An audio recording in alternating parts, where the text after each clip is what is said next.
honest, people that give birth without epidural, I respect them, because I can't do that. I can't do that. Hey guys, welcome back to my channel. My name is Miriam Salam. If this is the first time you're coming on here, I know the last time I did a video was about the last time I posted was a couple of months ago, and that's just because so many things have been happening. And yeah, I mean, the big thing that happened is I am no more pregnant. Thankfully I've had my baby, and I've just taken a couple of weeks before birth and after birth to really get myself back together and try to get into things slowly, okay? But I wanted to do this video, my birth story, before I leave it for too long and I forget so many things. So I'm like, okay, today my baby is with my mom, and I just thought I could squeeze in one video, so let's get into it. I put some notes down on my phone just so I don't forget anything and I can go straight to the point. The first one I'm gonna talk about how was pregnancy generally for me. Thankfully pregnancy was lovely for me. Like, I didn't have so many symptoms. Like, I think the first trimester I was just hungry and tired a lot. I had like nausea like maybe for a couple of days, and that was it. I wasn't throwing up, I wasn't spitting, I didn't have all of that stuff. And the second trimester I was fine, honeymoon period as they call it. And third, I think I had like swollen feet, and then I would sneeze and I have like discharge down there, TMI.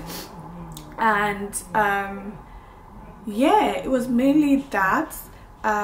So for me, pregnancy was like chef's kiss. It was just like really smooth, like, thankfully. And I think one thing that got me through pregnancy and everything that comes with it, or even some things that I experienced that I wasn't expecting, is majorly just having an open mind and not being too hard on myself. Just saying, you know what, I've never done this before, this is my first time, I'm experiencing this, and this is part of the process. Like, I mean, if you're growing a baby for 9 months and your body doesn't changes, maybe there's probably a problem. So I had that in my mind that, okay, my body is going to change, and that's part of the process. And at the end of the day, my baby's growing, my baby's healthy, my baby's fine, and that's the most important thing. So if you're pregnant out there, don't be too hard on yourself. Like, just let your body do what it needs to do, and it'll be worth it, because eventually you have your baby with you and you'll be so in love with him or her. So enjoy the process and don't be too hard on yourself. So after pregnancy, 9 months, my due date comes and the baby is not making progress to come. Like, I mean, the baby was getting low, but baby was not like coming. I started like actually before my due date, like 2 months before, a month before, I started walking. I tried so many things that they say you should try, and it's gonna naturally induce labor, blah blah blah. God, what did I not try? Pineapple. I was drinking like raspberry leaf tea. I was taking dates. I was taking lots of water. Like, count everything. Everything I was doing it. I was bouncing on the ball. I was taking walks every day. I was taking like 40 minutes to an hour walks like every morning. Yeah, I was doing all the whole shebang, and due date comes, baby's still not showing up. Baby's cozy and healthy and just like comfortable there. So and in Canada, I don't know if you're aware, but you cannot be induced before 41 weeks. So if you have like low risk pregnancy or no risk, they won't induce you just because, oh, it's due date and boom boom boom, they have to induce you. And normally you're considered full term at 39 weeks. So after 39 weeks, they still like can't just like induce you directly. You have to wait till 41 weeks before they can actually say, okay, baby is not making progress and we have to induce it medically. So my midwife was just like, okay, continue doing everything you're doing and all of that. Oh, I didn't mention I used a midwife and not a doctor because, like I said, I was low risk, no risk pregnancy. So normally if you are low risk, you can use like a midwife, but if you are high risk, they would usually recommend you to a doctor that will take charge, just because they probably have more experience to deal with what you're having and monitor you closely. So I used a midwife and they were lovely. Like, I had a great experience. My midwives were so experienced and they just like take care of you. And I've heard many people say midwife like pamper you. There's no lie, they literally pamper you. They're like all on, like, you can call them 24/7, which is like paging. You can ask them like silly questions, like, and to be honest, there's no silly questions because you've not done this before, so feel free to ask as many questions as possible. My husband and I were always asking questions. Anytime I'm trying something new or I want to try something, I will tell them what I'm doing, let them know. So again, don't try anything without telling your midwife or your doctor. Try to tell them and say, oh, this is something I saw online, is it safe for me to try, blah blah blah. So yeah, I used the midwife and baby wasn't making progress. After 41 weeks, I was then able to request to get induced. I actually told my midwife from the beginning that I would like to get induced as soon as I can. So after 41 weeks, they were able to book me in. But before that, as many people that I've actually heard from, or as a black woman, I'm not sure, but my iron level was low, so I needed to boost my iron level. So I had to get like iron infusion, which I got 2 doses at the hospital. So they book you an appointment and you go in and they put like a drip in for an hour. You get like your iron infusion. I will actually say, if you're pregnant, try to get your medical practitioners to check your iron level as early as possible, so in case they can tell you if you need to start boosting it naturally or if you need to get like an infusion. So the reason why I got an infusion was because by the time I checked my iron level, I tried to boost it naturally by taking like spinach and all of that stuff, but there was not enough time from the time of my due date to the time that I needed to boost it. So I needed to go something faster to boost it, because the spinach and all of that I was taking wasn't boosting it as much as they would like before my due date. So I had to get like a drip to just like get into my system and start kicking it as early as possible. So yeah, I was later, after 41 weeks, I could get like permission to get induced, and I was booked at the hospital. I don't know where I stopped, but I requested to get induced, and I was booked in for the next day. So the way the induction works, I think they just like call you up and be like, oh yeah, you can come in now, or you can come in XYZ time, as soon as they have a bed for you or something like that. So yeah, I went in. So the induction was done in 2 stages. I think the first one, they will check you and I think they give you like an injection or a drip, I'm not sure, I can't remember, and you go home, and you have to come back after 24 hours if okay, yeah, you have to come back after 24 hours if your contraction don't start kicking in or something like that. So, and you don't have the need to come back, they would call you and say, oh, come in. So I went back home, then I started feeling contractions. So this is labor time. At midnight, I started feeling contractions. I went in and they were like, oh, it's still early labor. I stayed at the hospital for like 4 hours. They just like use it to like monitor me and check me, and they're like, it's still early labor, so I have to go back home. Then I went back home.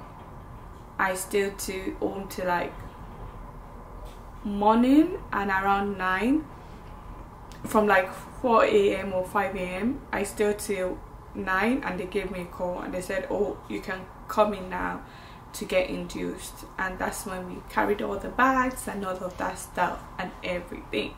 So we went in.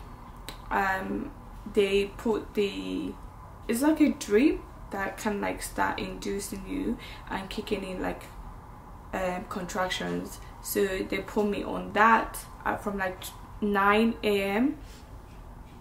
They put me on that, and you just wait for contractions. And oh my god, contractions started kicking in. The pain, I can't explain. It's like excruciating. It's so bad. I was in so much pain. So I started like, before they induced me, I was only like 1 centimeter dilated, so that was not progress. Then they gave me the drip like that, start like inducing me, and the pain. So I was having like back contractions instead of like the regular ones, like that you feel like in the front. Mine was at the back, so my back was aching me so much. Like there was one particular spot on the side of my back, it felt like there was fire there. The pain was so much, and I just kept asking my husband to massage my back, because it just felt like there was fire like burning there. And by the time they checked me, I was like 4 centimeter dilated, so, which was a bit slow. But at 4 centimeter dilation, I couldn't take the pain anymore. Like it was so bad, the pain was so much, and I had to ask for epidural. Although I already told my midwife my pain management plan, what I wanted. I was like, yes, I want epidural. I was personally open to C-section. I was like, okay, I want to try vagina bed, but if that's not working out, or there's a need for me to do C-section, I'm open to that. Like I'm fine. And I told my husband as well, so in case I can't emphasize on that, or I can't make a decision, he can make a decision for me, because he already knows what I want. So I was having so much pain, and I was like, no, I can't take the pain anymore. It was almost like my system was gonna shut down. Like the pain was going into my brain. I was like, no, I can't take this pain anymore. Like I want the epidural. Thankfully, the midwife that was with me, she was like, okay, we need to ask for the epidural early, because it would take them like an hour to like come, and it would take a bit of minute to like start kicking in. So if you're already feeling this much pain, then we'll ask for it. I was like, yeah, go ahead and ask for it. And they came, and the people that will come and like specialists that will come and like put it in for you, and they put the epidural, and the pain started going down. Before the epidural, oh my god, I thought I was gonna shut down, and I was really scared of my system shutting down, because I'm like, is this how people die? Like, is this how people die? Like the pain, I couldn't even think straight. It was so much. But after the epidural, oh my god, bliss. I started feeling better. The pain was bearable. The contractions was like not like just pain. It was, I was feeling it, but it was okay. And I even at some point I was on video call with, I can't remember who now, but I was on video call with like family members, and I was taking like ice lolly or something like that they gave me at the hospital. So yeah, I was doing okay. But then I started dilating. Then I went from 4 centimeter to 7 centimeter, and then to, by next time they check, I was like 10 centimeter, so which was good, which means I can then proceed into pushing. But before we pushed, they checked, and they're like, oh, it seems like the baby head is not like in the right space, so they need to call some other specialists that will come and turn the baby head and position it well, so that when the baby is coming out, there's no complications and all of that stuff. But however, the some of the risk of this is there might be a bit of not complications, and they might have to do like emergency C-section and stuff like that. So I was like, yeah, they should go ahead. If they have to do that, they have to do that. Thankfully, the specialist came, 2 specialists, they came in and they were able to like turn the baby head, and there was no need, because when they turn the baby head, the baby artery will go down. So if it doesn't come back up and they think, oh, it's going down for too long, they will have to like do like emergency C-section just to save the baby and you, and make sure everybody is fine. But thankfully, when they turned the baby head, the artery went down and it came back up as normal, so the baby was fine. I just remember like throughout the whole process, I was just asking, is the baby fine, is the baby fine? I was so concerned about my baby. Like I was just like, oh, is the baby okay, is the numbers okay? Because you can see the screen like next to your bed, and I was asking my husband a lot, like, oh, is the baby okay, is the number okay, is the baby okay? But yeah, and this was going to like already 9 p.m. Remember, we got to the hospital around 9 a.m, so this was going like really late. Then it was time to start pushing.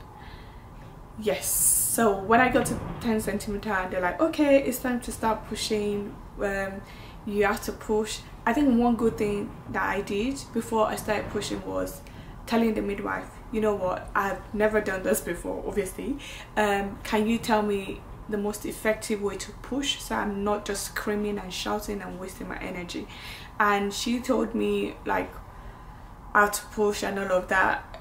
At first I don't think I was doing it right, so the good thing is they were giving me like different tips. Bless my husband, he did so much research and all of that, so it was actually giving me like good tips, like, okay, do this, do that. I just made sure I listened, because I didn't want to waste my energy like pushing and trying to do what they advised and tell me to do.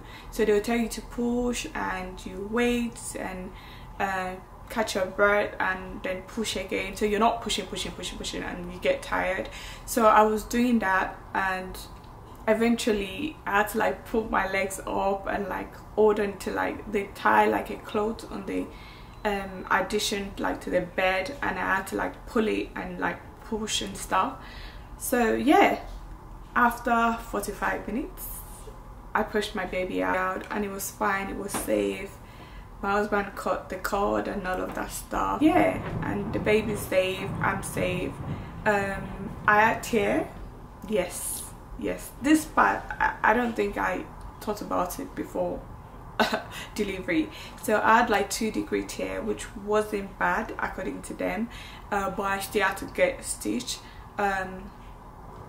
And yeah, it wasn't painful because they've knob like your lower level, so you don't really like feel the pain. With the epidural, that can like knob your lower level, you don't feel the pain. So immediately they stitch your baby, you do like skin to skin, and yeah, it was just bliss. Everybody was so professional. I think in the whole of, so I gave birth at 11 something p.m. Meanwhile, I got to the hospital at 9 a.m, so it was almost like 24 hours.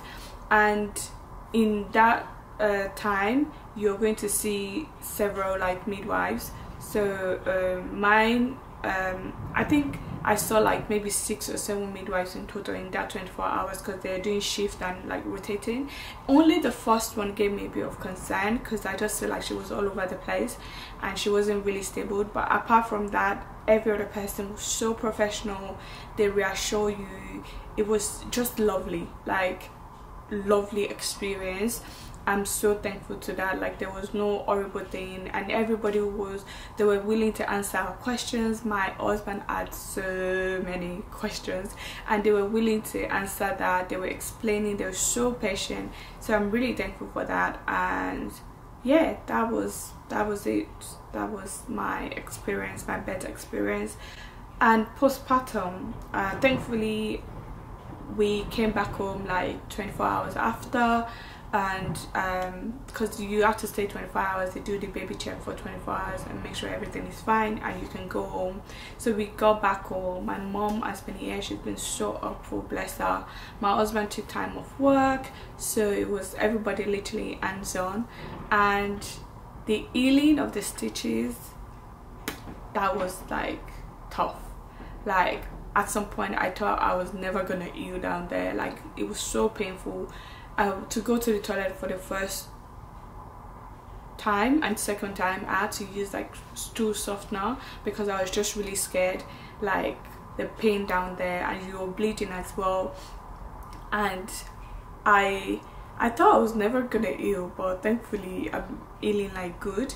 And then breastfeeding, I think the part that they don't tell you is almost like when you give birth, your breast is just supposed to start lactating. It's a lie. I'm still on the breastfeeding journey. I'm seeing like breastfeeding lactation consultants. Get all the help you can with breastfeeding because you've not done this before and your body needs to get that trigger and stuff. So I don't have much to say now, but I'll just say get all the help you can. I've been taking loads of things like to help, and to be honest, I don't know which one is working, but I know something is working, and yeah, hopefully we'll be in a better place next time I have an update. But yeah, that was my birth story, and I think it was like great experience. Will I do this again? Maybe one more time. But to be honest, after this I understand people that don't want to have kids, even though I'm so in love with my son, and to me it was all worth it, like the whole experience. But if people decide not to have kids, I understand them, okay? But yeah, that's it. I hope I was able to share as much as possible. I think in my next video I'm just going to share like all the process of like giving birth in Canada and all of that stuff, and maybe share other experience of like people giving birth in the UK, and maybe compare, I don't know, but I'll see. That's my birth story. Thankfully it was a great experience, and I'm glad my first experience was not traumatic and not like bad, so I'm grateful for that. And yeah, thank you for watching. If you enjoyed this video, please give it a thumbs up and leave a comment down below, and I'll get back to you in my next video. Bye guys.